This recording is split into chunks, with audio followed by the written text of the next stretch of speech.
Hello, everyone. Welcome to another episode of our Salem by Night. I am your storyteller. I am the Ravnos Archon. My name is Will.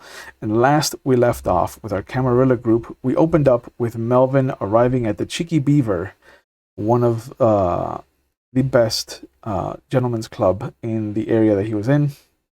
And he had a quick interaction with one of the bouncers, sat at the bar for a little bit and asked about Mickey. And he learned but he had to talk to one of the owners, Mr. Bevry, which he was led to the office. He was introduced to Harold Bevry, which is a white man with white hair and no facial hair. And then he was given a shoebox with pictures and a little box, a little kind of trick box inside. And Mr. Bevry kind of left him alone with the puzzles. And we hopped over to Connie, where she woke up in a dark box of a room, noticed that her hunger had crept up on her from the time of whatever long she had been in this room. Saw that there were crosses and Bible verses scratched and painted onto the wall. Saw some verses about wolves among the sheep, the judgment of sins, and the story of Cain and Abel. She could see that the writing was slightly smudged from possible southpaw, and she also decided to get out of her manacles by shapeshifting down into the form of a large cat. The priest came in and asked her to revert her form so that they could chat. And she saw a couple of mercenary types come in with a flamethrower. She did not play nice with the gentleman and had two more guards come over and try to hold her down. But she resisted, and she had a bestial critical, which was one of the best moments to have it, and she fought off the guards, and especially the one with the flamethrower. We got to see some of her actual discipline use as she converted some of that fire damage into superficial damage because of her fortitude. We hopped back over to Melvin as he was solving the padlock puzzle. He discovered a box within the box. He found the watermarked colors to help with the second puzzle, and he found a key to a locker in a train station inside the second box for locker 126. Harold Bevry warned him not to look too closely at the primogen of the city, but he also learned that Harold Bevry himself is a toreador. He was told that he was welcome at the club anytime. This is not part of Salem, so he doesn't have to adhere by the rules of the tower, and that the town is small enough that there is no real tower presence or anarch presence to begin with. Immediately headed back to Salem after they were done. We jumped back to Connie, where she fought her way past the guards in the room, where she ended up killing all of them. Ate as much of the blood as possible to lower her hunger. And then, as her and Joshua made their way out of the facility that they were being held in, they saw that several of the other kindred that had been captured and locked up were making their way out. Chief among them was Samantha Crushing. They saw that they were in a basement underground location made to specifically hold kindred. Joshua collapsed from all the wounds that he sustained, but they also saw that they were leaving the St. Vincent de Paul Catholic Church in the north end of town. She ended up at the Silver Spur, dragging Joshua's unconscious body. She found a car with some priest vestments, a crossbow with 4 stakes, and a bundle of rope which looked to be at least 50 feet long, and a chain, as well as a floodlight with a handle on it, and a sticker that said "Point away from face." It was at this point that we got Kismet on their side, and Melvin drove up with Mustang, reuniting the group. They moved everything from one car to the other. Melvin checked the glove compartment, finding the registration to Father Mikhail Yarovich. Revealed that he and Mustang had left to Astoria, Oregon, which is where the Cheeky Beaver exists. And Connie explained kind of what happened to her and how she met up with Thomas Kincaid and how he is Joshua's sire. They each shared the different stories that they saw. She revealed that she had been looking for Wesley and Garter as well. They explained how they went looking for Joshua among the shapeshifters in the woods, but were turned away.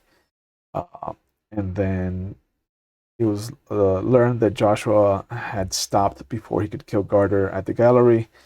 Melvin told her about the children that they rescued from underneath the restaurant. And then she revealed that she had been abducted and that they used a machine to stake her and her sire. She claimed that it was the same group that had attacked Albert at the diner. And then it was revealed that she saw other kindred in cells, including Samantha. They arrived at the train station to find the locker that Mickey had left for them, for Melvin at least, where they found Mickey's last will and testament, as well as proof that the proof that he's accrued on the beckoning and what it stands for. A couple of pictures, and a picture of Wesley Ian Garter with another gentleman with writing on the back, and a simple word with a question mark, empty tribu, and the name Cardinal Lucius Alphonse Santo Domingo. Took off to the apartment. They parked a couple blocks away just in case, but they returned safely, keeping Joshua hidden as best as possible.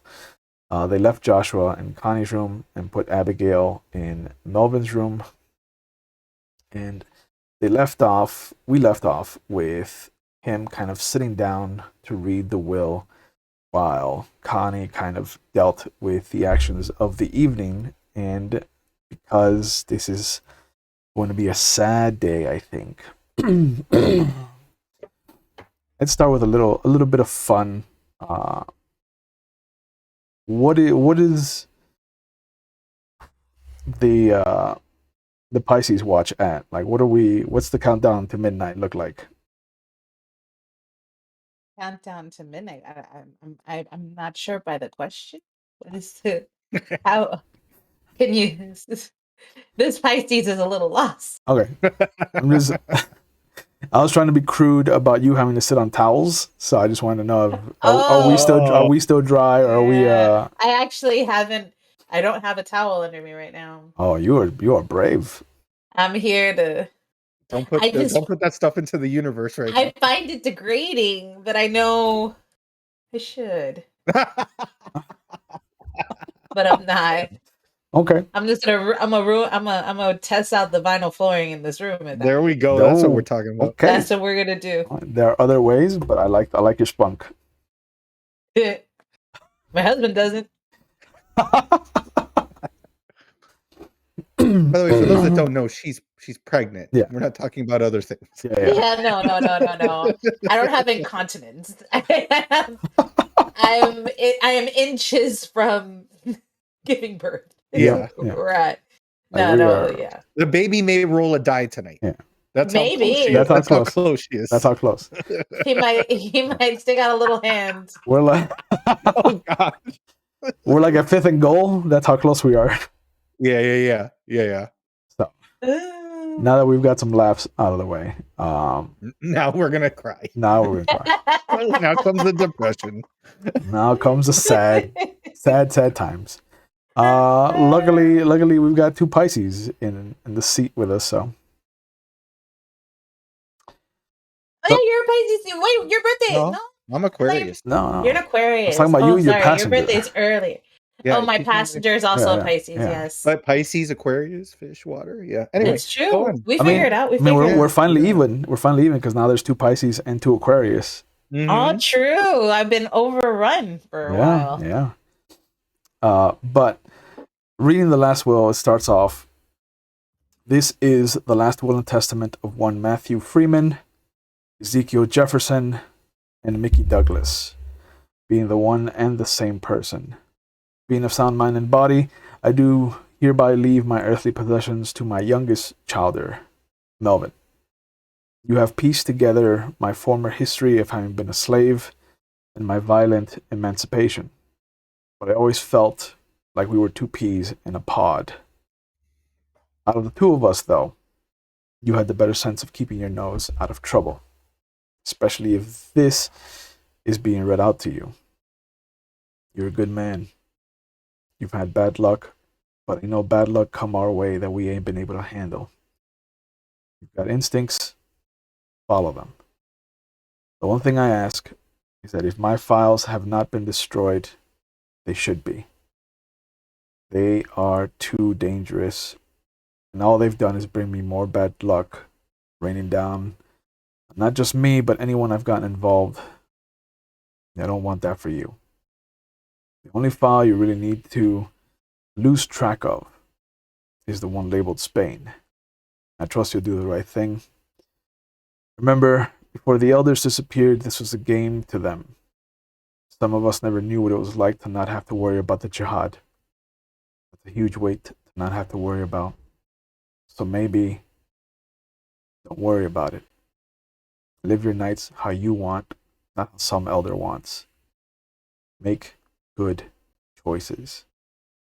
You always have. Signed, your friend, MD.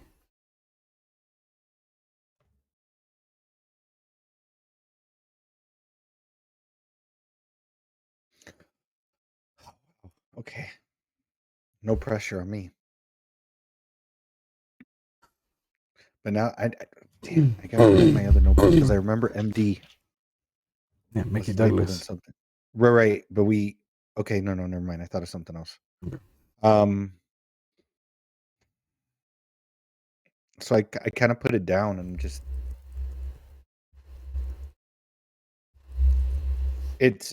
Melvin's got this weird sense because he never really thought of himself as an equal per se to Mickey because he was a sire, but you know, he never thought that Mickey considered him necessarily a friend.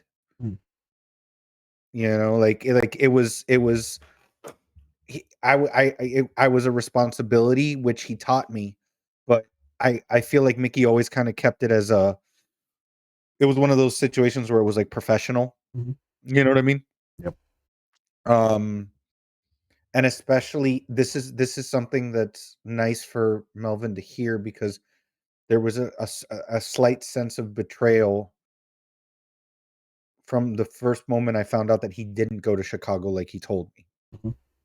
And then as I started piecing together that there was this whole different thing, and by the time we went and I noticed, I realized there was a shift once I realized and found the memorial and found the monument and stuff like that, and this just kind of solidified it.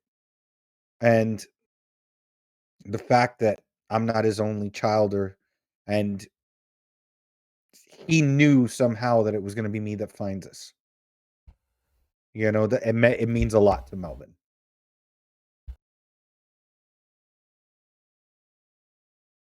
So I don't know if I have the file. I think I have all the files, right? Yep. Yeah. So I'm gonna look for Spain. Okay. The file folder that just says Spain on it has a collection of photos. They're all of an elderly looking gentleman throughout different phases of history since the camera was invented, since about the early 1900s. The most recent one of him is somewhere in Los Angeles, and it's labeled 1979 on the back. Some of the pictures include people that you have seen around the city. Among them, excuse me, is Gustav Vladikov Orsten. There's a couple of pictures with him and Marcus Bradley. There's more than a couple of pictures of him with Wesley Ian Garter. And there's one photo of him with what looks to be a young Albert Frost with a pregnant woman at his side. Oh, wow.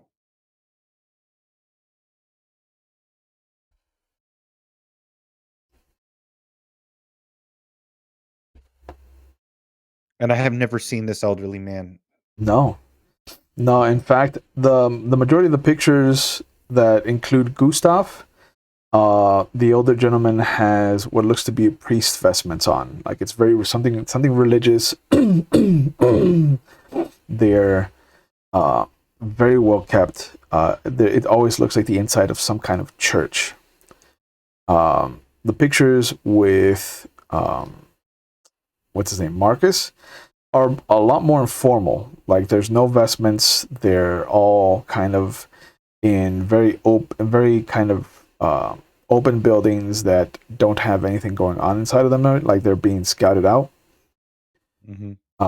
almost like business sense. And the pictures with Wesley Ian Gardner are a mixture of the two. Some of them have him in the same kind of religious areas with Gustav in the foreground or the background, and some of them also see him just kind of like informal, just being somewhere, was surrounded by other what looks to be other kindred.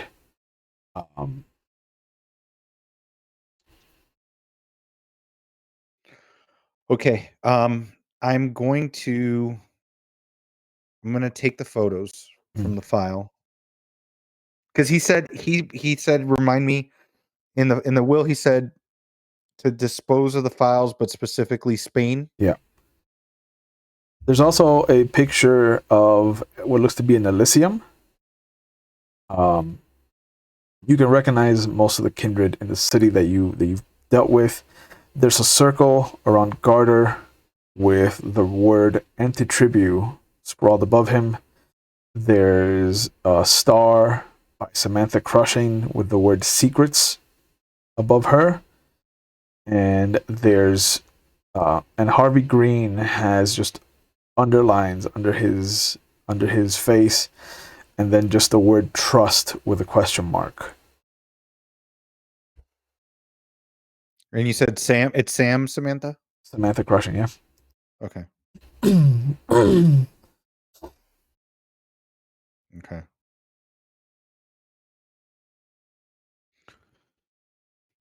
So Connie's we're back at the apartment. Yeah. Right. Yeah. So I call for Connie. She's around. Okay, Connie, Yep. can you come here 1 second for me? Hi.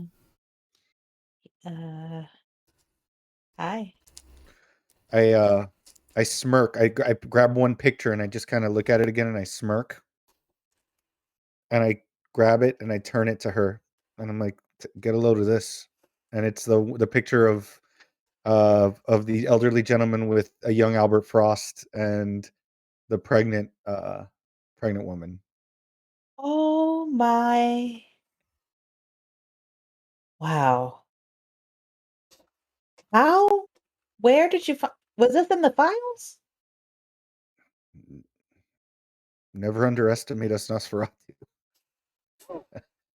Um, does this? And I grab the other pictures, and I'm just like, does this look?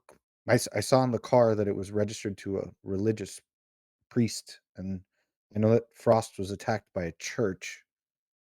Does this guy look like anybody that you saw over at that prison? And I point to the elderly man throughout the pictures. Does he? He does Sure. not. I can't say that I recognize this face. There was a lot of people around, and I was too busy just trying to get out. Have you ever seen this guy around Salem? And I guess Will should answer No. that question. Yeah. No. Okay. I have not. Okay. No, I have not. Though it would be nice to know. Kick that guy's ass. Mm. Um, I need to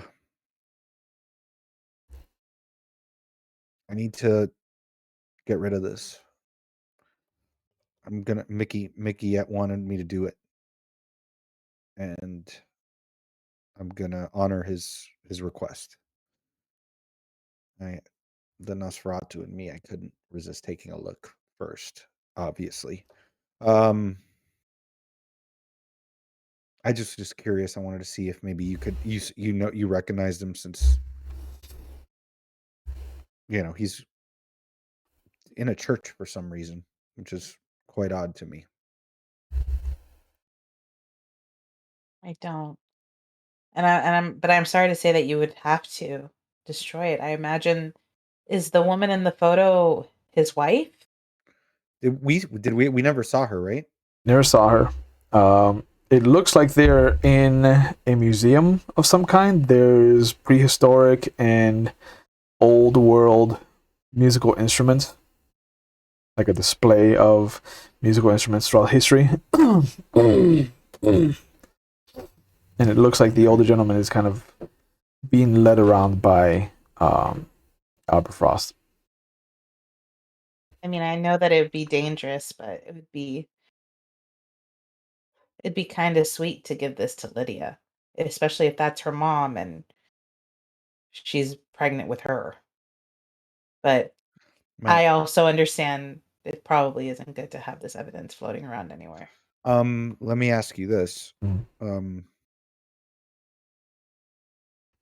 Well, actually, wait. Will, I mean, since we don't have to cook, I'm assuming that the apartment does not have like cutlery or anything like that. Does not.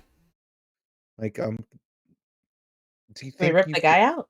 Well, I was gonna say I'd see if we could do it a little more precise, so she doesn't realize that there was a rip. Like I was gonna ask you for your little claw to see if you could just go.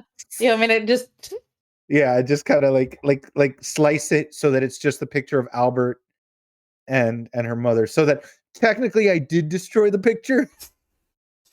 Because the thing is, and I tell you, I don't mind her. I understand where you're coming from, but Mickey did warn that this could bring down some trouble. Well, I'm happy to take out a claw and give this a shot, but I don't want to roll for surgery on this. But I'll give it a shot because I'm feeling sentimental today. Okay. It's been a long couple days. Yep. And you take your claw to it. You try very carefully to not kind of cut into Albert or the wife. And you do a good enough job. There's just this kind of almost informal rip to the picture. I guess this is as good as it gets. And I hand it to you. I go, what was your idea? Yeah, but you found it. I think you should we can give it to her together. Get up, and we'll go knock on the door. Right? All right. She comes over, she opens it. Oh, Melvin, Connie, how can I be of service to you? Well, I think we can be of service to you. We found something, and I'm going to give credit where credit is due. Connie thought this would be a nice thing for you.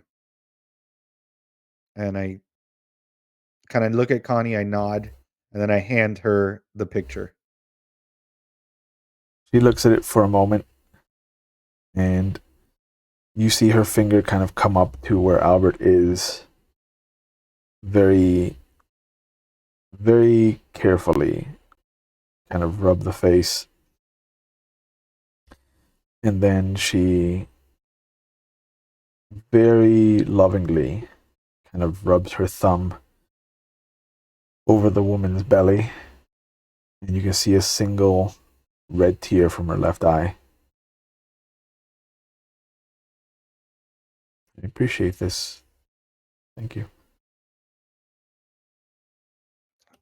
How are you feeling? Haven't really spoken to you in a few days. I'm still working on your journal you brought. Okay. Trying to keep myself sane. But things have been rather calm, I think. No visions, so that's a plus. I headed out west, and that was quite interesting. That's part of the reason I ended up coming across this photo. Looks like the old Metropolitan Museum. Oh, you recognize it?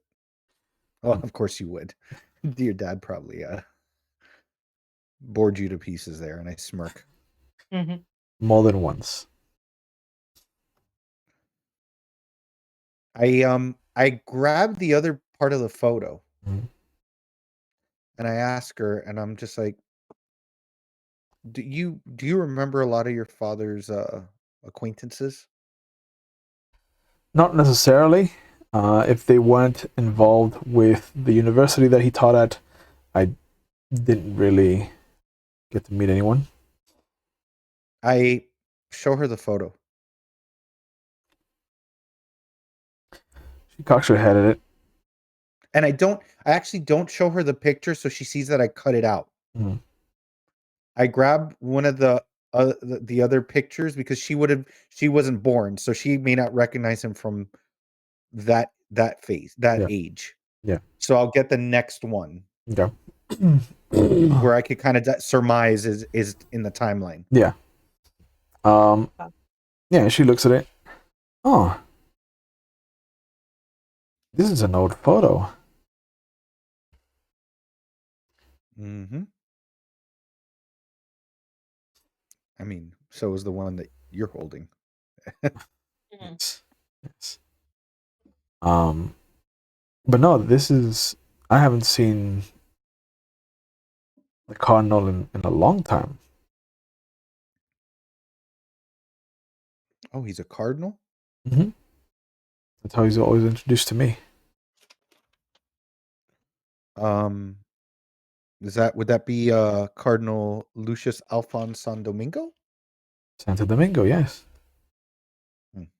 Detective. Deductions. Deductive reasoning. Yep. Interesting. When's the last time you saw him? I mean, that's what makes it strange because this is an old photo, but I saw him maybe 5 years ago. He looks the same. And he looks the same. Right? We have a cardinal, a Yeah, vampiric cardinal. he may have. I look well, not exactly the same as I did in the 40s, but I guess I would have close enough. So, as far as you're aware, he was not a kindred. I no, no, Does he look the same in all those other pictures, Will? all the same, yeah, unchanged. Where was it? You said 5 years ago. Where was that the last time you saw him? I saw him at a proposal meeting with the museum when I was pitching my expedition.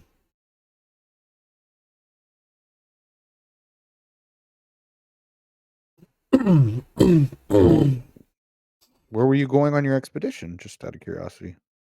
We were trying to find passage and the visas allotted and the kind of scissors we would need to cut through the religious red tape, but we wanted to take an expedition um, into the heart of uh, Arabia. We wanted to find out where, these old cities like Carthage or even Enoch, if they ever existed, like where they would be.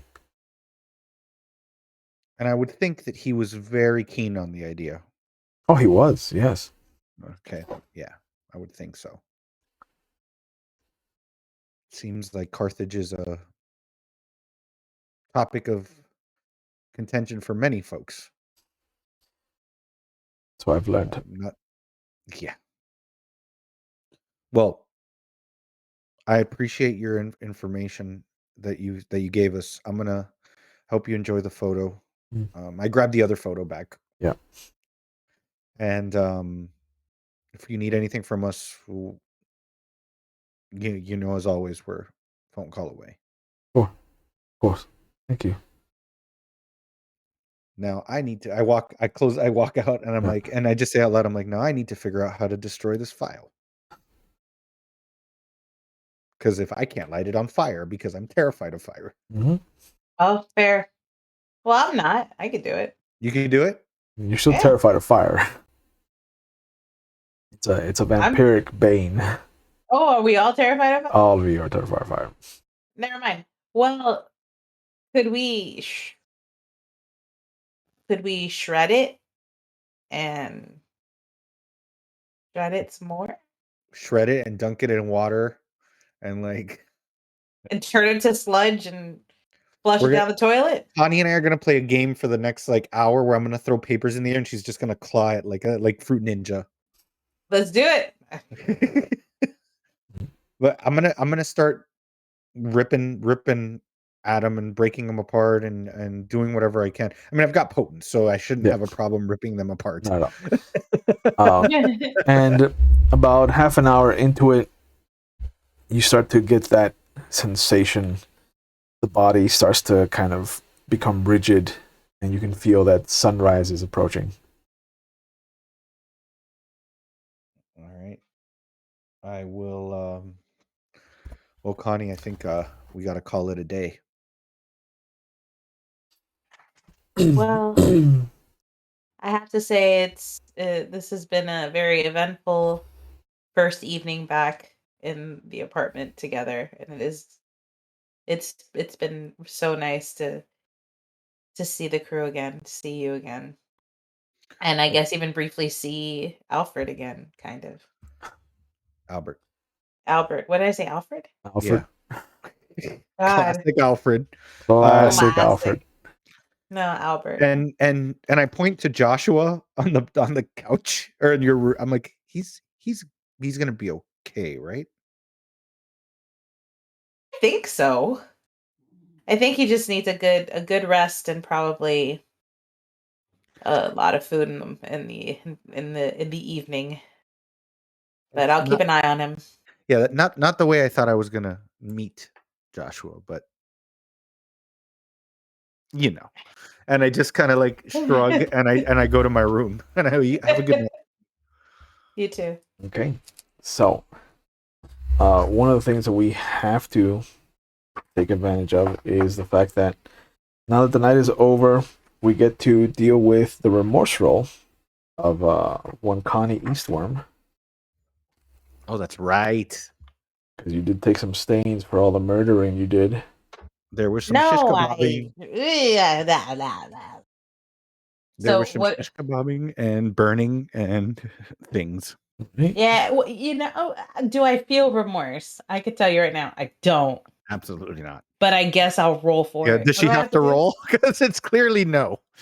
I don't feel remorse. These fuckers kept me enslaved, basically. Correct. But anyway, what do I have to do? I mean, if you don't feel remorse at all, you could just take the humanity loss. Nah, I'll roll. I don't want to lose my humanity, but I also genuinely don't like feel that. remorse. Oh, now you don't want to lose your humanity. You would like that, wouldn't you, Will? I would. For her to just be like, willy-nilly, I don't want any more humanity.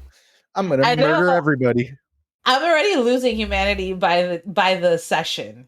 So what do I have to do? What do I roll Not one? Not that bad. You're going to roll a number of dice equal to the difference between your stains and your humanity. Okay. So that's going to be 1 for you. Okay. Yeah, character with any stains rolls a number of dice equal to the unmarked, unfilled dots on the humanity tracker. So you're going to get 1 die. If the remorse roll results in at least 1 success, the character has suffered enough guilt, shame, or regret to retain their current humanity. And they get to remove their stains. Sweet. Let's see if I feel anything. Yeah. Guilt or whatever. I do! I got an 8. Oh, look at you. You get to keep your humanity. Look at me. I guess that's good. Yeah, right? I guess we get to keep not Fine, being monsters. Whatever. Fine. Just saying. Yeah, me. But yeah. So let's go ahead and roll your rouse check for the next night. Here we go. as we move into October 30th, 1984. Oh, this is gonna be bad. All right, I get a hunger. I got a 1 on my die. Oh, that's good. That's a good start. Good start. What did Connie get? 5. 5. So both of you Good start. get a little You're doing hungrier. great. Yeah. So Melvin has been racked with these memories of Mickey, and as you come to the next evening, there's one lingering dream as your body starts to kind of pull itself out of the slumber of death, as muscles start to kind of contract and release, that you remember the first and only actual human that you killed back when you were embraced. And you remember sitting there on top of the body, the bloody hands, the bloody shirt, the blood all over your mouth, and just these dead, vacant eyes staring up at you from your victim. Who knows what kind of life he could have led if he had not been intersected by you and Mickey. Who knows how different his children might have grown up with a father figure around, and who knows what his wife had to do to make ends meet now that her husband had been killed off. And all of these thoughts just come crashing into you, and you remember making the decision not to drink human blood, to sustain yourself off of animals, so that there was no crying baby at home that wouldn't know the touch of a father, the touch of a mother, that you wouldn't be responsible for that kind of loss anymore. And as you start to remember this, the beast inside of you starts to scratch at the walls, and it starts to bring up the sweetness of the blood. It starts to remind you of just how different it is to drink basically what is a VSOP compared to, a well tequila. And there's the memory of you kind of stalking your own wife. And then that's when you wake up.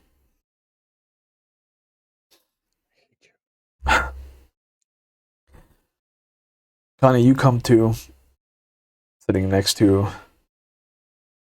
Joshua, and you can see that he's already out by the corner of the room, just kind of sitting there with his arms around his legs. And your beast is at odds because it is hungry. It wants to feed, but it's also in a state of shock given that the beast that made you is in a state that you've never seen before.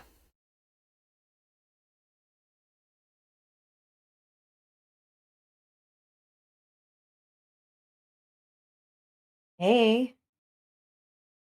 He looks up at you. Oh, hey, you get a little warm? You all right?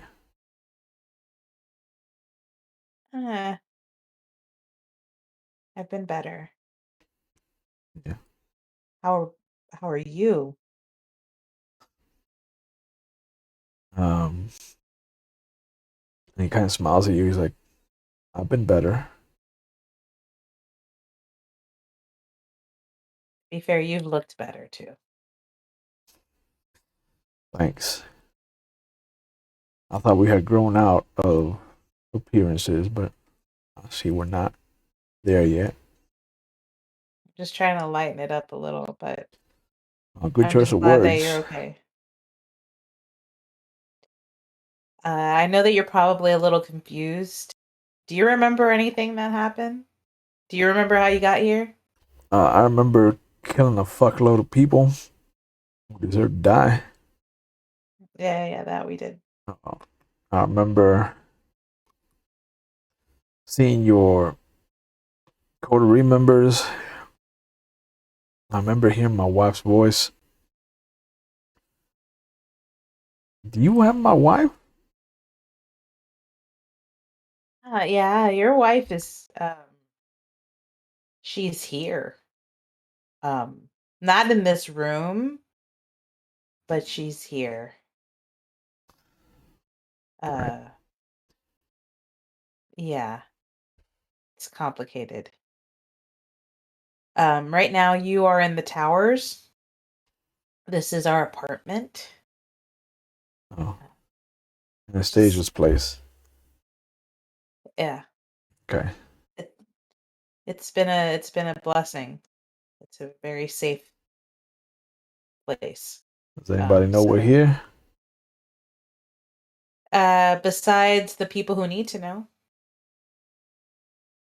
But no one knows we're here.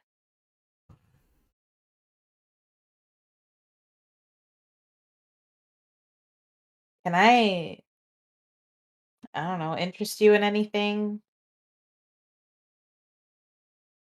I'm sure you're hungry. Yeah. I'm pretty hungry too. I need to heal.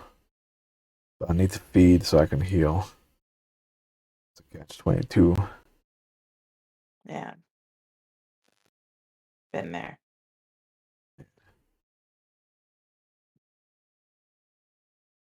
Well, what are you eating these days? Anything new? Anything I should know? Like it, I have not been feeding on people, if that's what you're asking, Connie. Just have to ask. I know how upset you were about your brother.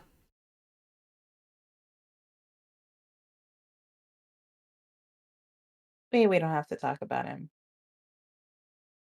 Again, I'm just glad that you're you're good for the most part. Um, but we should probably find you something. I don't think you should be out there hunting because whether anyone knows you're here or not, they will know if they see the weaker side of Joshua running around looking for whatever he can find. You see him push himself up onto his feet.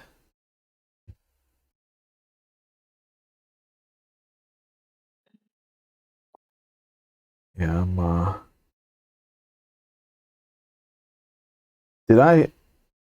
did I hear you correctly? Did you say you found Thomas? Yeah, yeah. I would say Thomas and I sort of found each other. But yeah, he was looking for you when I was looking for you. I can feel it. Yeah. Just learned some new tricks. Hmm. What did he say to Yeah, you? uh a little this, a little that. He seemed concerned for you. He he seemed like he needed to find you desperately and was willing to go as far as the lichens to find you. And in the process, he taught me a few things. Oh, he taught you a few things? Ah, yeah, I turned into a bird. Turned into a bird? I turned into a bird. I turned into a cat. Turned into a dog. It's been wild. Um, But he's a complicated guy, but all I can really speak to is the short amount of time I spent with him looking for you, and I don't know. I know you guys have a difficult relationship. And we went and together we tried to find Wesley, which is kind of how I ended up finding you. That son of a bitch. Mm-hmm. Well, I'm glad you did find me. I was in a bad way.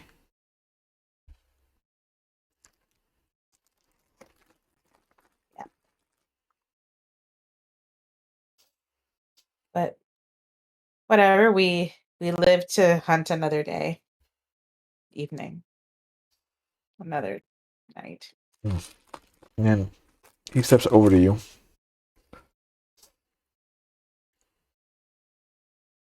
And puts his hands on your face.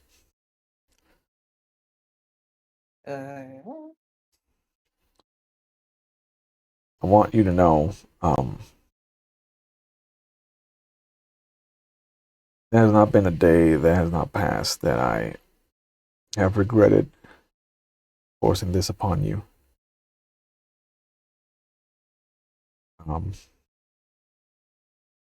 But I clearly say that I wouldn't be here if not for you.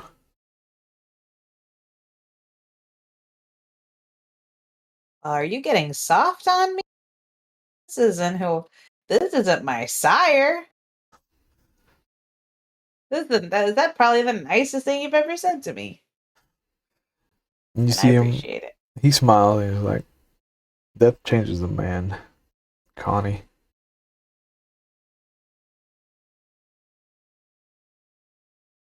I died once before. I almost died this time again. Puts things in perspective.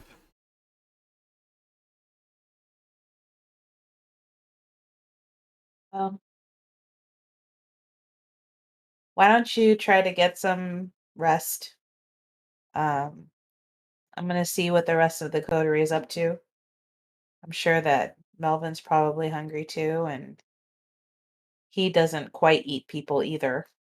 So I'm sure we could probably rummage something for you too. Yeah, In other words, I don't want you to leave. yeah. And you see him pull his hands away awkwardly. Yeah,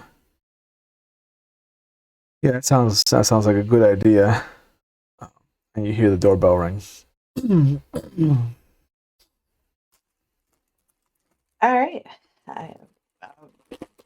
I'll be right back. So I walk over to wherever the doorbell is. Is there people? Yeah. I mean, Melvin's awake at this point too. You hear the doorbell. I'll come out of my room too. Mm-hmm. If she's at the door, I'll just be like, I did the files in my room, right? Sure. Okay, because if not, I go and I grab all the files and I throw them. Yeah. All right. Once I get the okay, Buddy D has new bedding.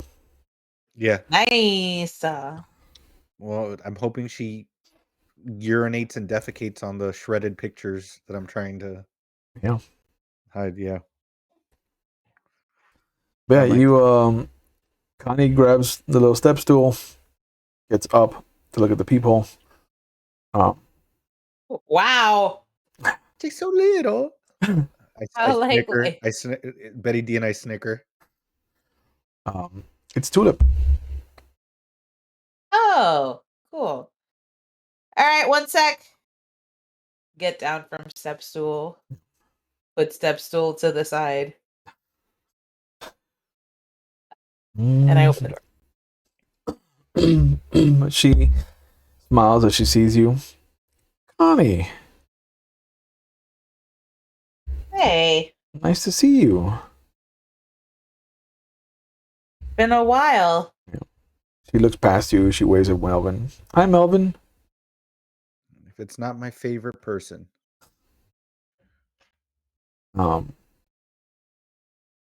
Ooh, so there's a lot to take in. Stuff has happened. Apparently, the streets are flooded with caitiff. Somebody's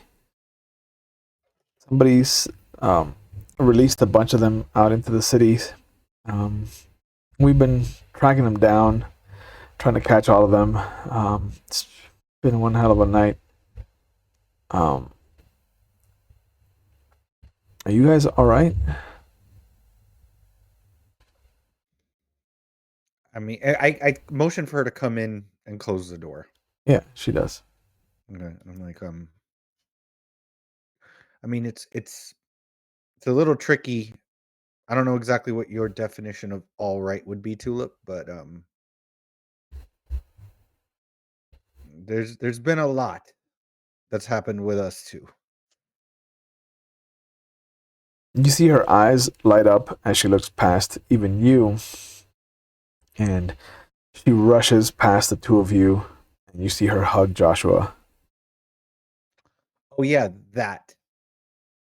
Like without even turning around, I just go, yeah. She's like, Yep. "Oh wow, I thought you were dead, Josh." He nods and pats her head. You know that there's a Thomas Kincaid looking for you, right? He nods. Yeah. I turn around Mm. because this is the first time I actually speak to Joshua. Yeah. And I go, oh yeah, there was a really bitchy person that I met that said that Thomas was looking for you. Melvin, by the way. And I walk up and I like extend my hand. Oh, yeah. He takes it and he shakes it. I've heard good things about you, sir, and I appreciate you taking care of my childhood. Take care of her like one of my own, Joshua, and I've heard the same about you. But he looks down at Tulip. He's like, "Do you know where Thomas is?" And she goes, "Oh no. But he said that if I found you, that I should take you to one of the locations, one of 3 locations." And she starts burrowing into her pockets. But then she goes, "It's funny because not long after Mr. Kincaid was asking about you, we had a Miss Banner asking about you too." He grabs both her arms, and this is a ferocious side of Joshua that Connie hasn't seen since the day she was embraced. But he literally like grabs her arms and picks her up. And he's like, "What do you mean Mrs. Banner was looking for me?" And you can see that I say, Josh, I kind of do this because I know that he's badder than me. He lived with freaking werewolves. And I'm just like, Joshua, don't kill the messenger. you notice that his fingertips were starting to kind of bleed out as the claws were coming out. Oh no. And I'm very respectful. I'm very respectful, and I just tell Joshua, don't kill the messenger. Mm-hmm. And he puts her down. With all due respect. He puts her down. He's like, "Describe this woman to me, Tulip." And she describes this about Connie's height, thin, kind of wispy bit of a woman, white, freckles, long blonde hair, and these kind of blue or green eyes, depending on the angle that you're looking at her. And he looks at her. "Did she go by the name Abigail?" And she goes, yeah, Abigail Banner. That's what she said. She said that you would remember. Was that the description of the woman that was at the bar? No. Okay.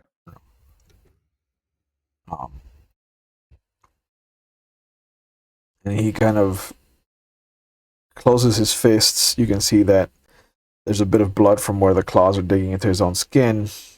Um, he goes, Tulip, I need you to take me to Thomas immediately. And she's like, yeah. Let me just find the piece of paper he gave me. Joshua, Hmm. are you feeling up to this? You were in a pretty bad way last night. If Abigail Banner gets a hold of me, it won't matter what kind of way I'm in. So there's history, I take it. Yeah. By the way, I don't know if this is a good time, but your wife's head is in the other room. Yeah, I heard. I think everybody in this city's heard her. And I smirk. If you could just leave her out in the sun, that'll take care of itself.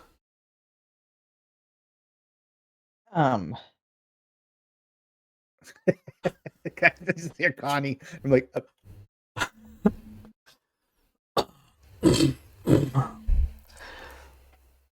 we're not gonna do that. All right. FYI. All right. Well, she is perfectly fine where she is, and you don't have to interact with her unless you go into that room. So just don't go into that room. I mean she's not fine. She what? Yeah. What are you gonna say? No, I was gonna be like, if I remember correctly, Will, correct me if I'm wrong, but I think she did ask us to put her in the sun. Yeah. Okay, yeah, she did ask. Okay, well, I mean, I didn't know if Joshua, if there's anything you wanted to say to her or anything like that. I'm not one to just throw people into the sun. I get it. I understand. I'm partly to blame for why she's like that. But the real person to blame is Abigail Banner, who's taken my wife's name as a joke. And that son of a bitch, Garter, they're the reasons why she is who she is. By all means, Joshua. And you see Melvin, like his face, Joshua just notices his face changes when he says Garter. And he did, I just get, like, you see just anger, like, I don't even know if Eyes of the Beast could, like, make my eyes glow at that point. Yeah. But just like, if you need help with Garter, well, I'm gonna have to leave Garter to you. I can't be here if Abigail Banner's here. So I'm gonna meet up with Thomas, and we're gonna try to figure out how to get out of the city, go somewhere safe, like Chicago or something, somewhere where the tower's strong. Chicago's not necessarily safe. I'm from there. It's gonna beat the West Side because all of California has fallen to the anarchs from what I saw.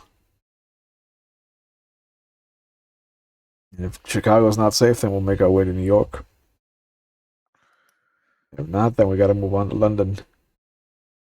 Well, I will say this, Joshua. I insist that Connie and I make sure you get there. Not to question your abilities at all. Like I said, you had a rough night. I appreciate that, but I think at best, and he kind of turns to look at Connie, it's your choice. You can stay here, or you can try to get your affairs in order and come with me and Thomas, but if Abigail finds out that you have anything to do with me, she's going to come after you. She doesn't play nice.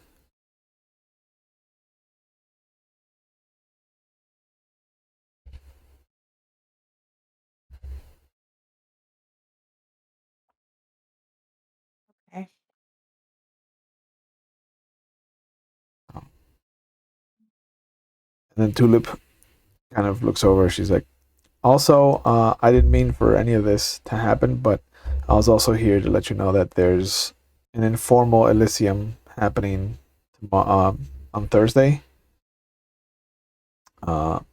Attendance is not mandatory, just so you're aware. It's just, we're going to present all the the caitiff to the prince. Miss Banner is going to present herself to the prince. There's some people who want to speak on behalf of some of the caitiff. You know, but like I said, it's informal. It's not a mandatory thing. You can't be there, Connie.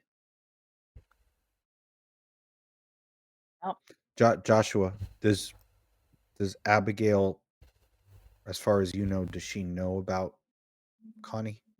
Not that I know of. But couldn't she sense who I am? Only people that know who you are are the people that were here when you were introduced as my child here. I was very secretive about you. For reasons. One of them is in a fucking jar and behind one of these doors. The other one just came into the fucking city. So you're saying we probably do have to put your wife into the sun. I mean, I know what it sounds like. And when I became custodian of her head, I thought it was for the best. I thought some life is better than no life. But what she did, what she might do with a body, these are concerns that have kept me up, that have drilled themselves into my thoughts. There are plenty of Tremere out there that could fix her, that could give her a body. But she's not the woman I married. She's not the woman I fell in love with, and she's most definitely not the woman who was the mother of my child.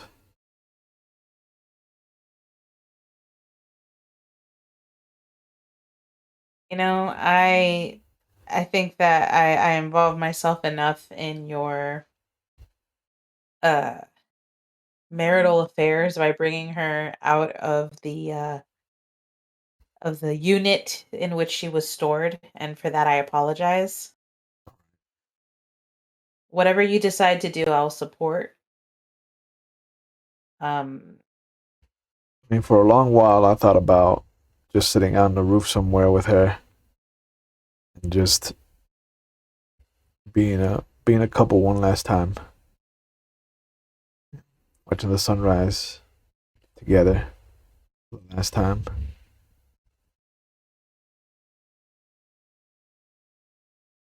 You sure you don't want to talk to her? We ain't got nothing to say to each other.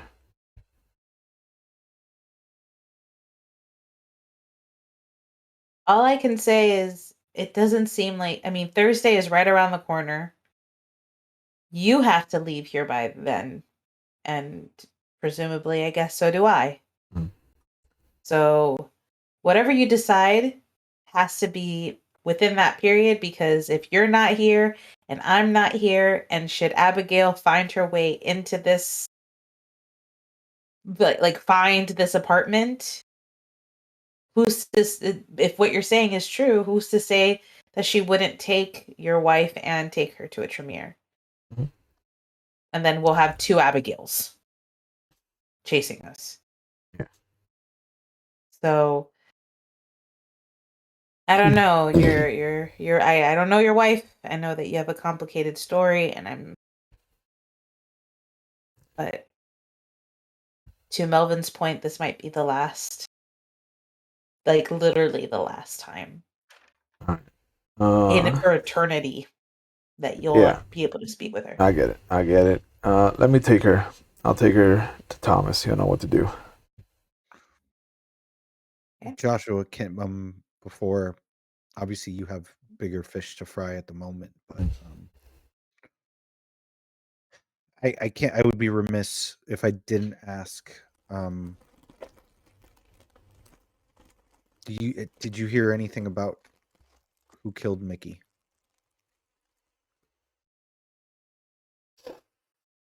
It was Grant Reynolds and Elizabeth Guernsey that killed Mickey.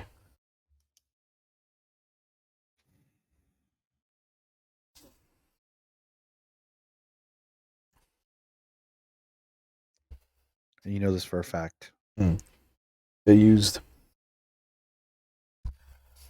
him to help in that sabbat tactic they did, where they would just make a bunch of young kindred just to flood the streets with monsters.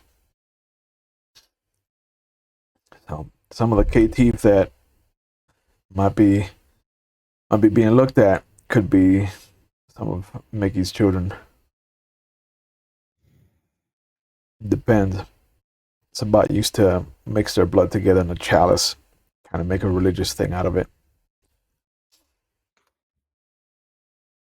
They always made a mockery of the church.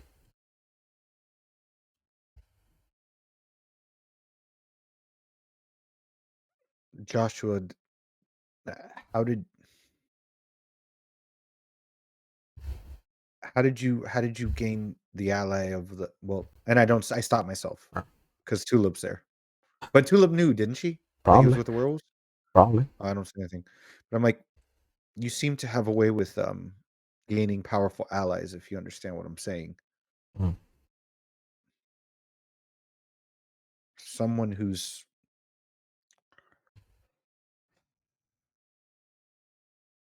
stuck and looking for help.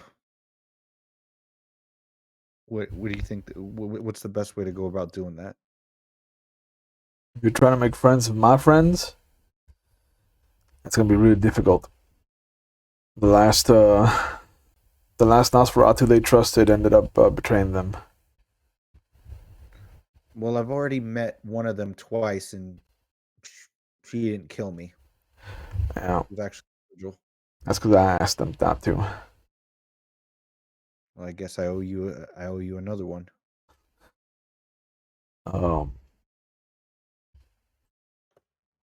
Yeah, be careful with them. When I left, they had internal struggles. Somebody, Everybody's at war, huh? yeah, somebody released one of their kind that had been imprisoned back in World War II. Oh wow. So yeah, so there's a big pull for who's gonna be leading them moving forward. Well, I'll take that as a noted, but I if you and Connie need to get out, and I kind of look at Connie and I just like there's a sadness in my face just because internally Melvin's thinking that now I'm losing another person. Yeah. But it's in a way that I'd rather lose them, where it's, I know it sounds cheesy, but it's this isn't goodbye, this is see you later kind of thing. Mm-hmm. And I look at her and I just kind of look back at Joshua and I'm like, we need to get you guys out of here. Yeah. Get your affairs in order. I'll come back in a couple hours with Thomas. Hopefully.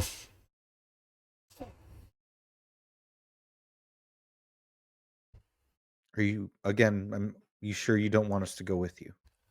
No, I've been enough of a burden. Are you sure? Yeah.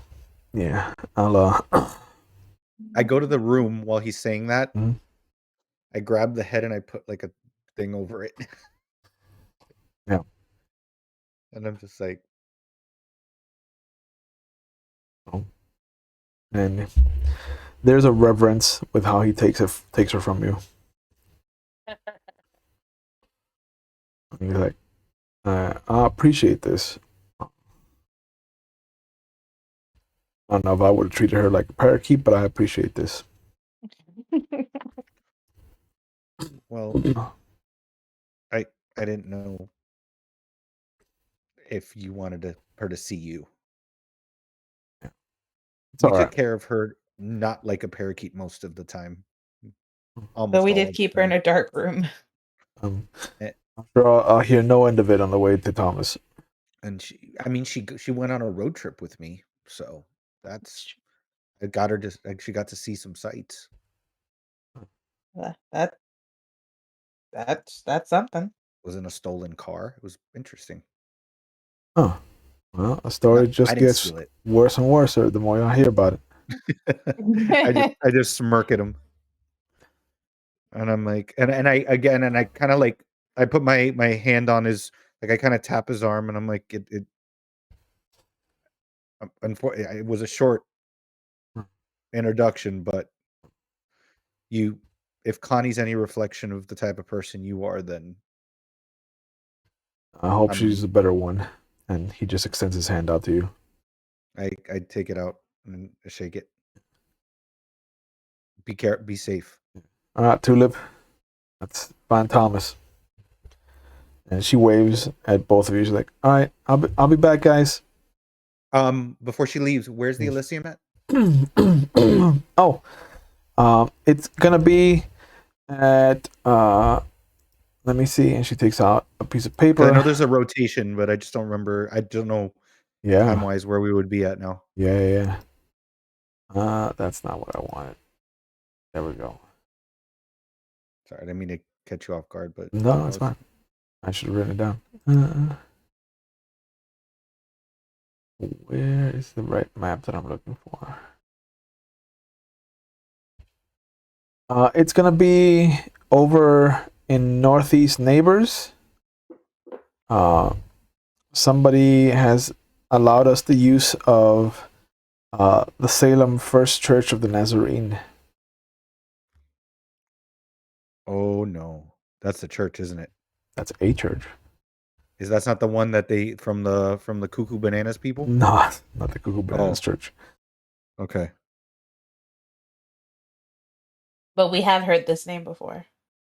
No. Yeah, because no. No. I feel like it was on a car or something. No, that was the Great Cuckoo Bananas Church. I know, but a Nazarene. Right. Well, I'm believing what Will's telling me. No. I agree. I shouldn't be questioning. I'm like, are you sure, no, sir? You can. Will's gonna be like, no, and then we get there and it's just we're being held up by light bullets and crucifixes. Yeah. I just think that this Elysium is gonna be a train wreck. Okay. 100%. That's why I'm going. This is like when you watch all Bravo. It's like I want to see. Yeah. Oh yeah. No way. I love that they're like attendance isn't mandatory, and it's like, well, because they're gonna murder everybody who shows up. Okay. Well, it might not be your problem at that point. Yep. If you leave with Josh. That's true. We're gonna get on a ship, the QE2. Yeah, but Tulip, she's like, I'm gonna take Joshua to find Thomas, and then I'll be back. There's a bunch of stuff that I gotta tell you guys. And then she kind of leans into you, Melvin. She's like, "Did you know that there's a bunch of people that say they saw Jesus on the cross at the Salem County prison?" What? Yeah. The Marion County Sheriff's Office. Apparently, turn on the TV. You'll see it. It's been on the news on rotation. Something happened. There was a fire at the jail. A bunch of prisoners escaped, but there's a signing of Jesus on the cross. It's plain as day. I'm gonna look at that. Yeah. Okay. Thanks, Tulip. Yeah. I've been trying to figure out what it is. I've exhausted all of my avenues, so I just figured, you're a detective. You could figure it out. I can detect. And I smirk at her. And I'm like, okay, be careful, and we'll wait for you. We'll expect you back. And I go and I turn around and I turn on the TV. Yeah, and they leave, and every so often you'll see like somebody talk about like what to expect.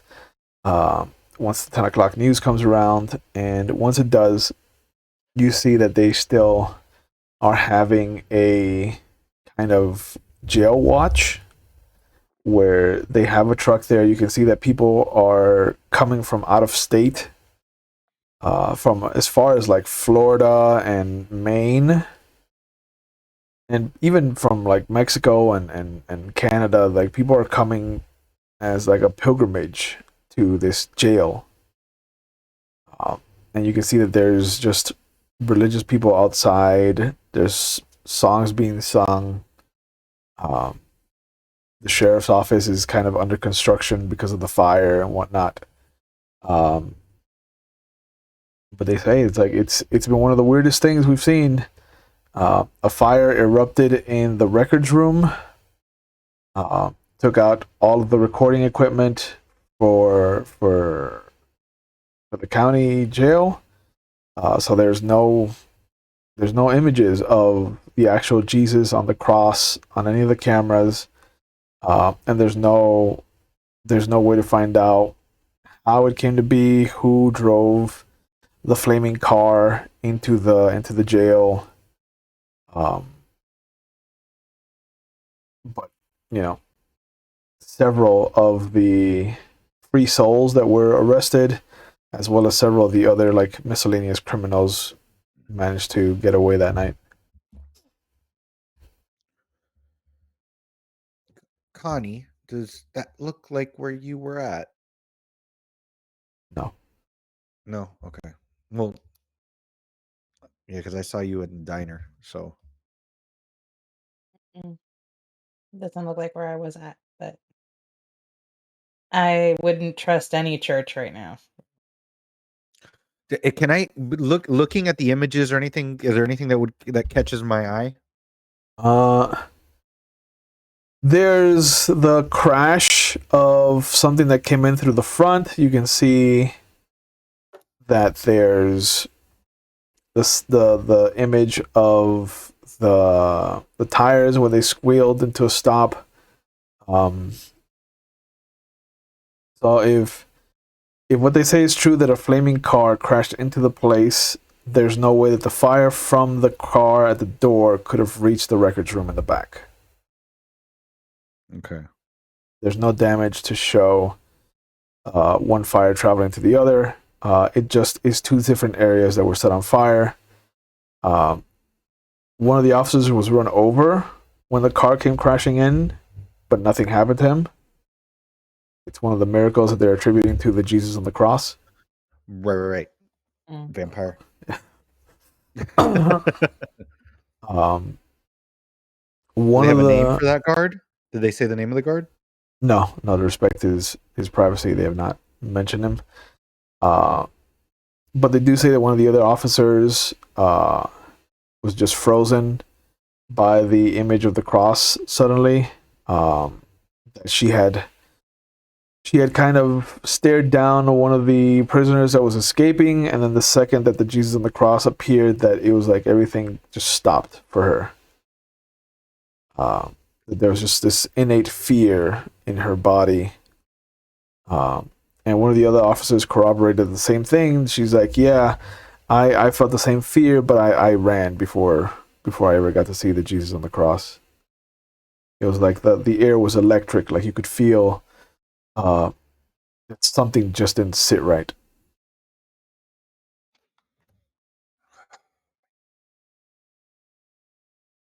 Okay. Yeah, this is somebody wanted to destroy something in that records room.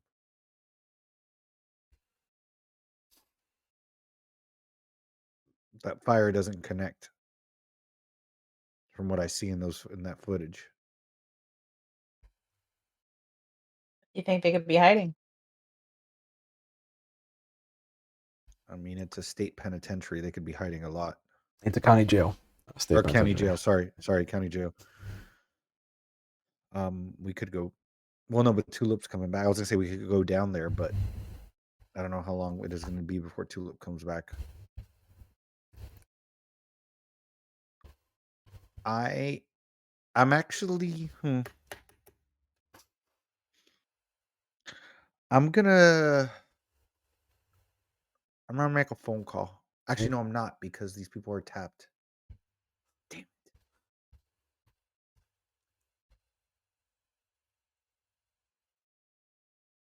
How far is the police station? The police station from where the apartment is? Maybe about 25 to half an hour drive to the south side of town, and you're centralized. Okay, shit. Because I was thinking about going out there and getting on a payphone and telling her to come out, since since they told us that the phones are hacked by First Light.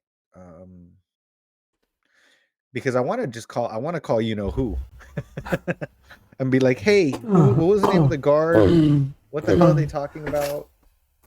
Yeah, blah blah blah. But yeah. I actually go knock on the bedroom door Lydia? of Lydia. Okay. Like, hey, Lydia. She opens it. Melvin, how can I be of service? Sorry to interrupt you again, but do you mind coming out for a second to the TV? Sure. Since I know you have this special thing you can do, I just wanted to see if you recognize anything about this. So they're saying that they saw Jesus on a cross. Yes. I've seen this news segment for a while. It's circulating. Okay. Have you ever heard anything like that, or know what could possibly have done that?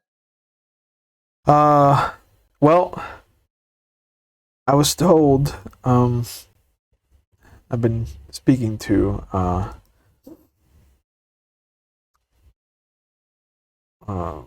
my sire, Isaiah.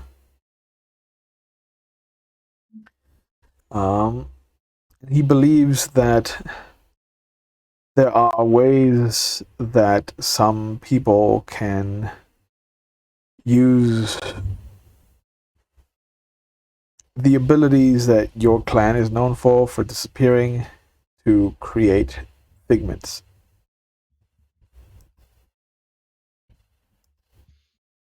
Oh, so they're using obfuscate to make images.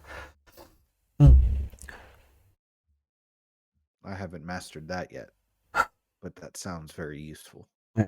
He mentioned that it's a common trick among some of the people that he was with for a while. I believe they call themselves the Ravnos. Okay.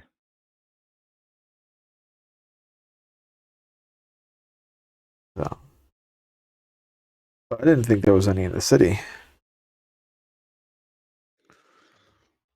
Well, I didn't think that there was guards working at the county jail that appear to possibly be kindred as well. Oh. And I point out the guard that got hit head on by this van. Which, does the van have anything on it that you could see from what's not burned? It's not even a van. It's what looks to be a sedan of some sort. Okay. It looks like the hood was propped up the entire time, and it looks like only the front half of the car is on fire. So it wasn't a fire that ate up the car itself. It looks like it was controlled. Okay.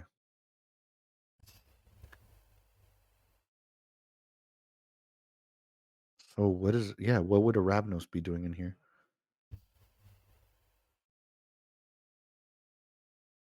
And what was in that records room?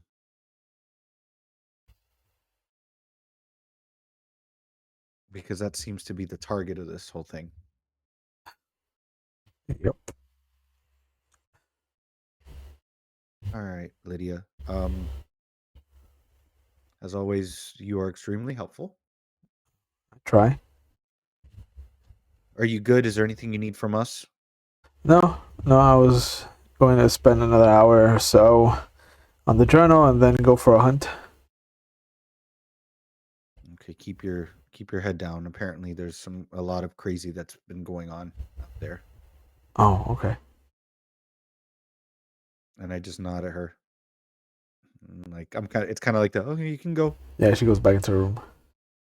And I turn to Connie, and I'm just like,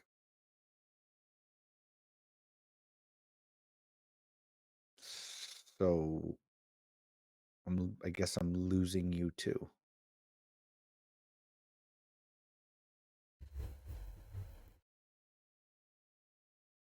It was a very short-lived reunion that we had. I'd rather know that you're alive than the fate that dear Albert sustained. And though I want to keep watch on you myself, I know that Joshua cares about you just as much.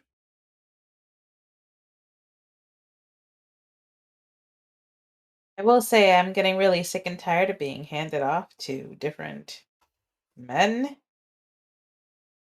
But if I were to be handed off to a man, I'm glad it would have been you. But I don't want to put you in any more danger than you have to be by being here. And we don't know what Abigail is capable of. I know some pretty shady things about her based on my conversations with Thomas. And Joshua has every right to be as scared as he is.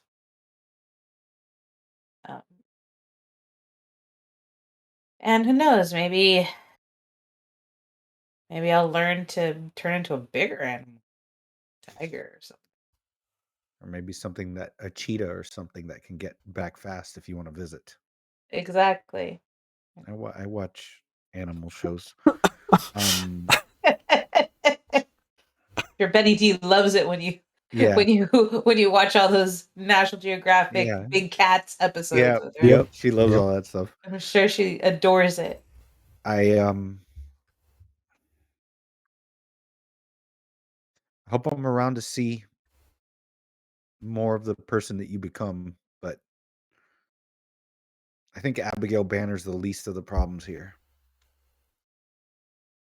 But this is the second thing that's been taken from me because of the ongoings in this city. I'm tired of it. I'm sure that there's a place for you in London too if it gets too big. Mickey told me to just be myself and make smart decisions. Sometimes those are polar opposites. The smart decision would probably be to go to London with you guys or New York. Hell, who knows Chicago better than me? Then again, last time I saw it was a few years ago, so God knows what's going on there now. But we've lost too much for it to go unpunished. It's not fair to Albert. It's not fair to you. You're being forced to leave because of what's happening here. I don't want anybody else to be forced to leave. I don't know what I'm going to do. I don't know how I'm going to do it, but I've got a feisty little firecracker with a sports car that got brought into this coterie. It's never going to replace you or Albert. Nobody else that comes through here is going to ever replace the two of you. Well, they better not. We were the originals. I mean, and let's be real, when we first met under the circumstances, I was a babysitter. But I knew right away. I would never tell Albert to his face. I would, but I wouldn't give Albert the satisfaction. But by day 2, I realized it wasn't a babysitting gig, that this is where I needed to be. I learned a lot from you, I will say. I hope it wasn't how to get shot in the back. And I kind of grabbed, I kind of grabbed towards my, like my shoulder, like it still stings from time to time. But No. don't be a stranger, as safely as you can. Send messages back just so I know you're okay. Doorbell rings. I shoot through the door. No, I'm just kidding. Jesus. We're having a fucking moment. Read the room. Yeah. Read the fucking room. I'm going for Tulip. She's so my good, podcast award. Do I get a SAG card for this? No. That's how so it I go. happens. Yeah. I go to the door. I'm like, don't worry, you don't have to get the pedestal again.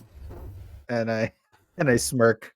And they say that, and I walk over to the door and I kind of look through it. Yeah, it's Tulip. I open the door. Timing. Tulip. I forgot how fast you can be, Tulip. I have my fast car. Don't say that around Mustang. Oh, okay. And I smirk. And I close the door.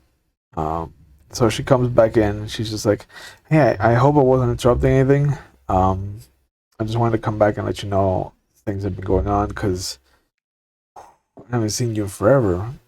Like, where'd you go?" It was Astoria, right? Well, Astoria. I took a little trip to Astoria. Oh, wow. All right. I mean, was there something there? Mickey had a whole side of stuff that you and I didn't know about. Not bad. Surprisingly good. Well, things have been weird around here. So there was the whole thing with Jesus on the cross at the jail. Which let's take this one step at a time, Tulip. I watched the news story. Sure.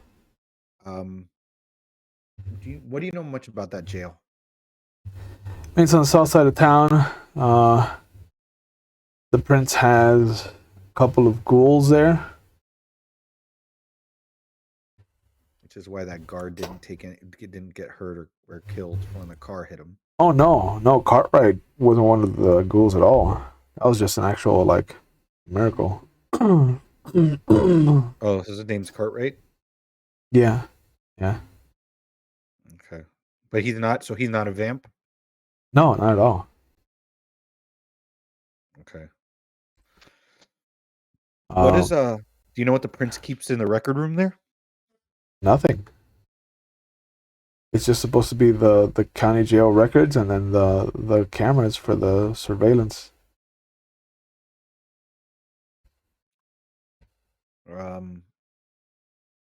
That there had to be something else there. And I explained to her I said that, the fire, where the fires happened with the vehicle, which it looks like it was staged. There's no connection to that and the fire in the record room. Huh. That's weird. That was the target. She pulls out a different piece of paper. Sheriff Green changed the location of the Elysium. Okay. If you're gonna go, yeah.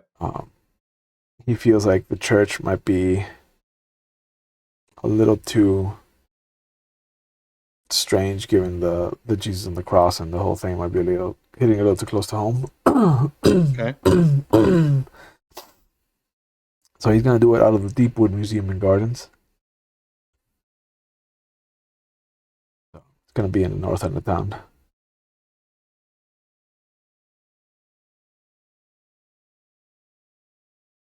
Okay.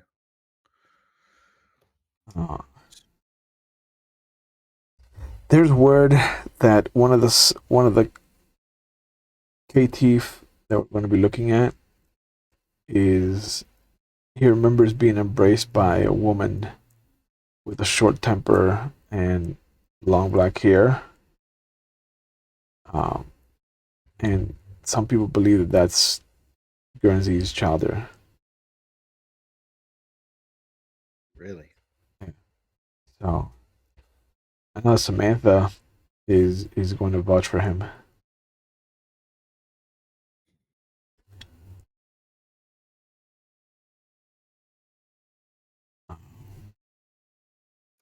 Also, things have been a little hectic with the sheriff and everything, because apparently Otis King has declared Salem town his property. His little piece of the Camarilla.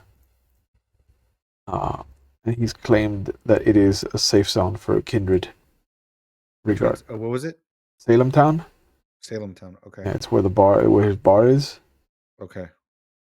It's on the north end of West Salem. But he says that Anarch or Camarilla are allowed. It is a safe place, and that he will not stand for any fighting in Salem town.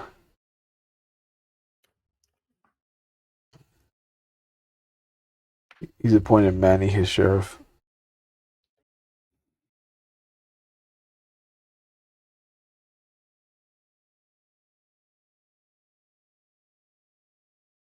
Okay.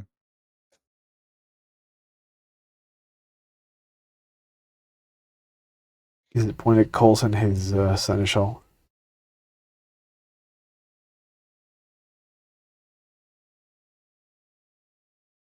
That's like the consigliere. Yeah, you gotta go through him to get to Otis. Okay.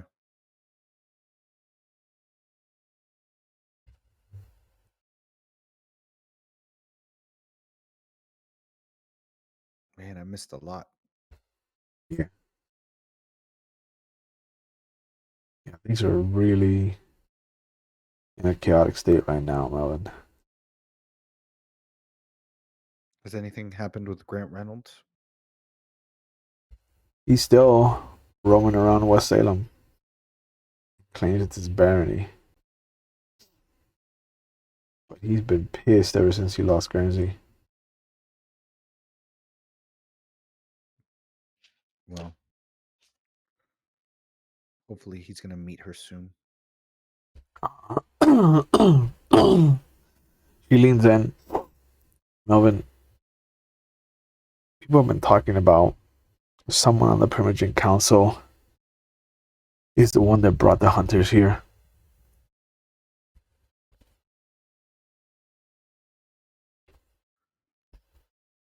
So that they think that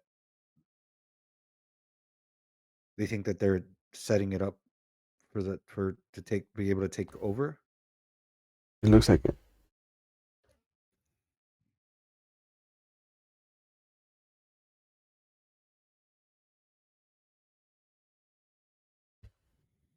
Okay. Do they have any leads on who they think it is?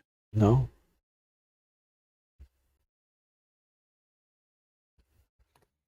That's the weird part. No leads. Okay. It's normally like we could easily point a finger to somebody, but this just exists as like a vague rumor. Like it was just born.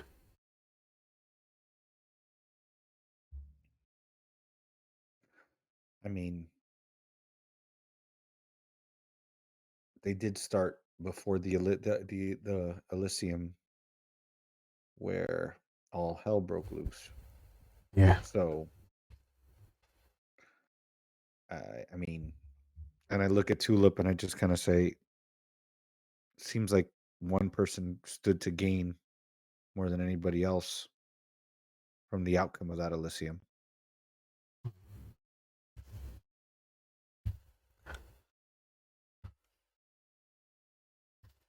And I'll leave it at that. Yeah. Yeah, I get you.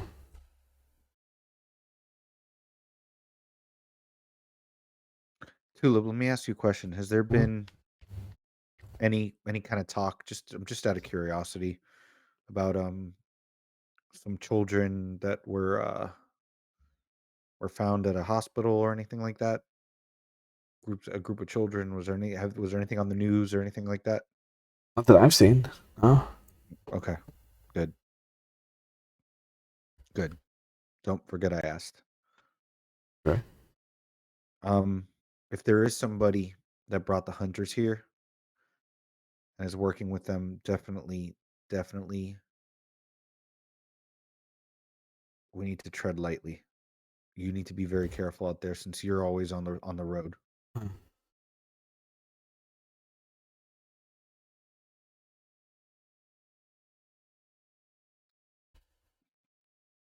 I look at Connie, I'm like, I think Joshua's right in you getting out of here. Like I said, seems like Abigail's the least of our worries. He nods, And Tulip just kind of kind of, sadly. yeah, Tulip looks over. Are you packed, Connie? Do you want to head out? Am I packed? I barely found out I was leaving 20 minutes ago. Oh. Um, I mean, it's been an hour, so I figured. okay, Tulip, okay. Okay. Could you just give me like 10 minutes? Yeah, yeah. So when Connie goes, I'm just like, so Tulip, Mm. between us, Yeah, Klansmen, yeah. how do you think about how the tower's handling all this? How this is going about? I mean, Hyde is doing his best to keep everybody safe. He's got. I mean, the only people that creep me out on his council are the Nazi Elias and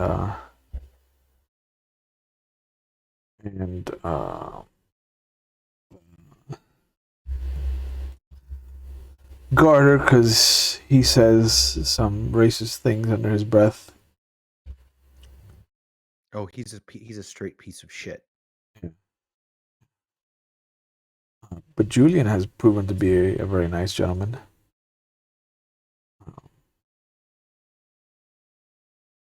I can't fault him there. Anastasia has always been nice to me. Richard keeps himself, so I don't really get to interact with him too much. And Tommy Shepard is around. I don't see him often enough to make an issue out of it.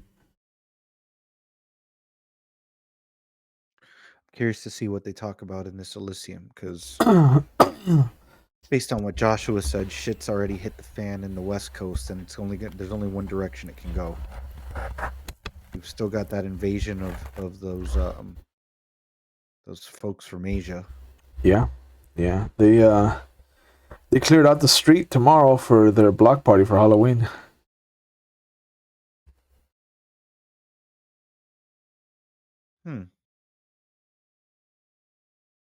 Haven't been to a good party in a while. I'm already in costume. Mm-hmm.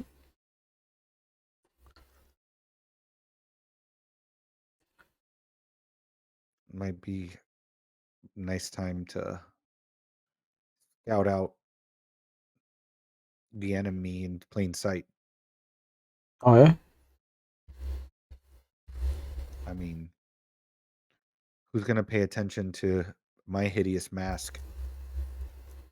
They tend to look away. Yeah. I guess you're right.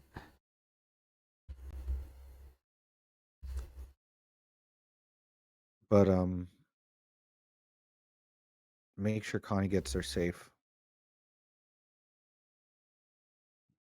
She's like my other daughter. I didn't know you had a daughter, Melvin. I had a few kids. Sorry for your loss.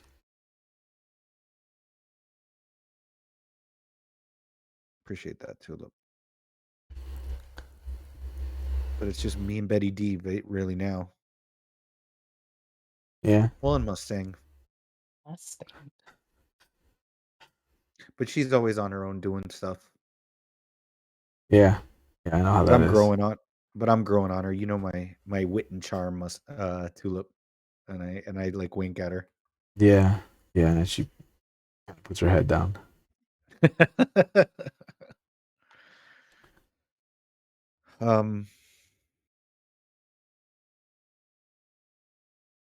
I mean, I guess I'm gonna see what goes on at that party tomorrow, and then I know it's optional, but I'll probably, depending on if I make it through tomorrow, and I put like a weird smirk. I think I'll be making my appearance at the Elysium. Okay. I'll see you there then. Be careful though. Something just doesn't sit right for me. About what? Especially with, well, all these. You said that there's all these catifs all over the place. Yeah. It's Catif, right? Or Catif? Catif. Catif. That's not exactly a kind of tower thing to do, as Joshua mentioned. Oh yeah. No, the prince is probably gonna kill all of them. Right. So there's going to be a lot of death there. Mm-hmm. So just be careful, because people may not be going quietly. I know I wouldn't. I mean, they're fledglings. Like, they don't have any real power. Most of the whips are good. If not Ancilla, like, they're definitely on their way to becoming Ancilla. I'm going to give you one piece of advice, Tulip. Sure. Never underestimate anybody. Okay. They're going to, because they can surprise you.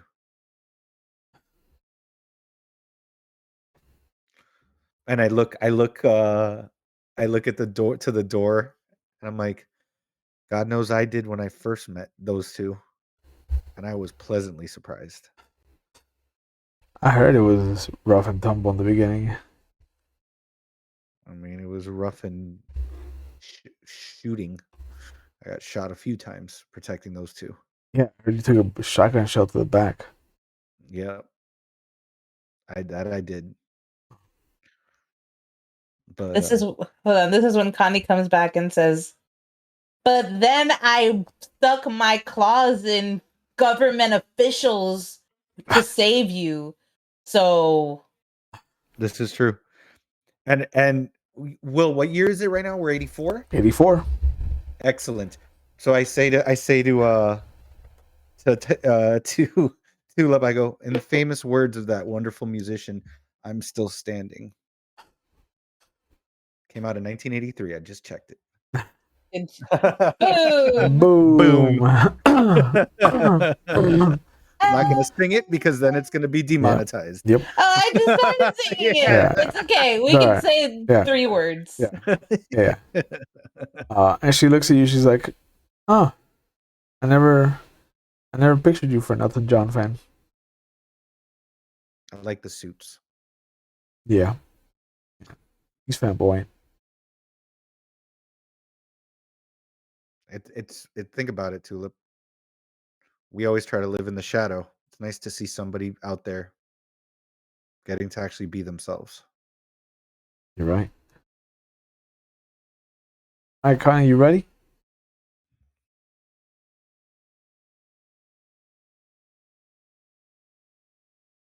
Wait, before I go, I'm gonna knock on Lydia's door. Okay. She answers. Yes, Connie. How can I help you? I know that you've been getting a lot of visitors today. You've been a very popular person today. But I just wanted to come by and let you know that I'm leaving. Oh, I don't know when I'll be back, but I just wanted to say that it has been really great getting to know you. And, the time that I got to spend with your dad, he was always very, if I didn't tell you before, he spoke so highly of you and with so much love. And to have finally had a chance to put a face with that name has been a really great experience. So, I don't know how you feel about, I'm not a big person to give hugs, she hugs you. but okay. I do a there. Yeah. And for the record, your mother seems like a very beautiful person. And whether you understand this or not, I'm very sorry about the hand towels. I think Okay, I think I understand. Okay. But I Take care of appreciate yourself. everything that you've done for my father and for me, Miss Eastworm. You're in good hands here. Melvin can take care of you. And I'm pretty sure you could take care of yourself too, but you're in good hands. Mm-hmm. Okay. Keep out of trouble. I'll definitely try. You see her just stand there at the door watching you. And then where's Betty D? At your ankles. She's been following you around. I'm gonna squat down and be like, Betty, you and I did not get off on the right foot, and that was entirely my fault. But man, you are the greatest. You are the greatest member of this team. She just throws herself on her back in front of you. And I scratch into her belly. You need to take care of. You need to take care of your dad over here. She starts bouncing around.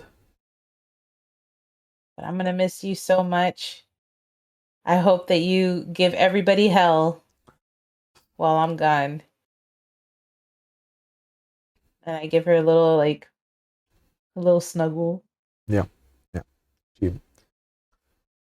She kind of smells your cheek and then just kind of puts her head on your neck and just lets out a very hefty sigh.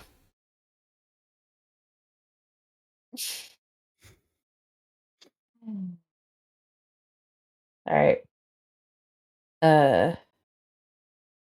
I can't even look at Melvin, to be honest. I can't even look at him. But I just sort of look at him and I say, thank you. Thank you for your leadership, for your patience, for your understanding, and for giving me the security of a security that I need, like a security of like a fatherly figure that I really desperately needed in very, very crucial times. And I know that we'll see each other again, but no matter what, I will of course let you know where I'm at. I hope that you will do the same.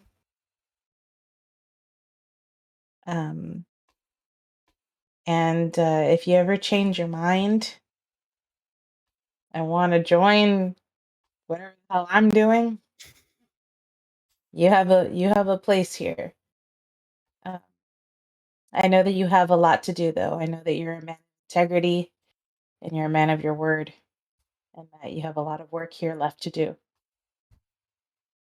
But I have to thank you for keeping me alive this long and for teaching me to be braver by example. And I go in for a hug too. And I know that you're not a big hugger either. Well, yeah. So I'm like, I'm kind of shocked, but I kind of go okay, and I hug you, and like I squeeze you, and you almost feel like with the potence, I'm like pushing, like I'm like it's like that. I don't want you, you know. Melvin, And I whisper in your ear. I go, you're stronger than you think you are. Remember that. Yeah, And at this point, I'm definitely crying some blood. Yeah. and Melvin might actually be like a tear coming out of it. And I kind of like push her back a little bit, and I'm like, this isn't goodbye, it's see you later. Yeah. Yeah. All right, Philip. She goes over, she opens the door for you. As soon as Connie turns around, Melvin goes, wait. You didn't finish packing. And I go and I grab my hat and I toss it over to her.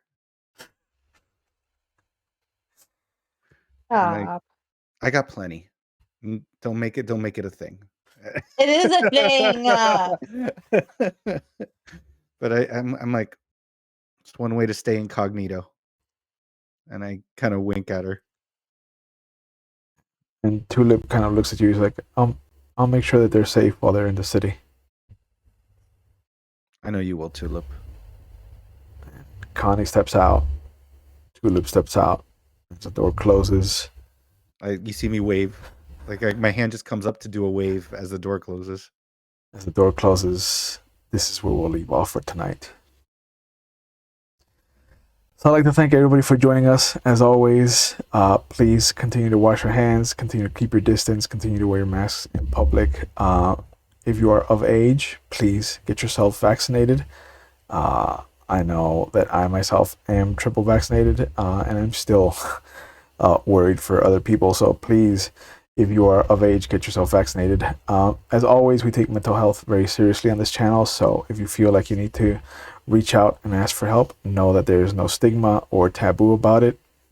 If you're watching live, there are phone numbers going up in our Twitch chat right now. They'll be in the description box if you're watching on YouTube. If you're not in the United States, there is a link going up as well, so you can find the resources in your area so they can get the help. You can get the help that you need. Because it is okay to not be okay, and more people need to know that. And I think that we all deal with darkness in different ways, and some of us need help, some of us don't, and some of us just need somebody to reach out. So if you are a friend or family member of somebody that's usually a strong or happy-go-lucky personality, please check in on them. Just send them a simple hello, how are you doing text, because you never know how wide that could change the trajectory of somebody's life. So please take care of yourselves, take care of each other. As always, you can catch us here every Monday doing Vampire the Masquerade, or every Friday doing either Dungeons and Dragons or Star Wars. We normally have a Tuesday slot on the channel, but that was going to be eaten up because I'm going to be running a mage game set in 1988 Miami, Florida on McStabber Studios. They are a great studio that does a lot of White Wolf and several other tabletop RPGs.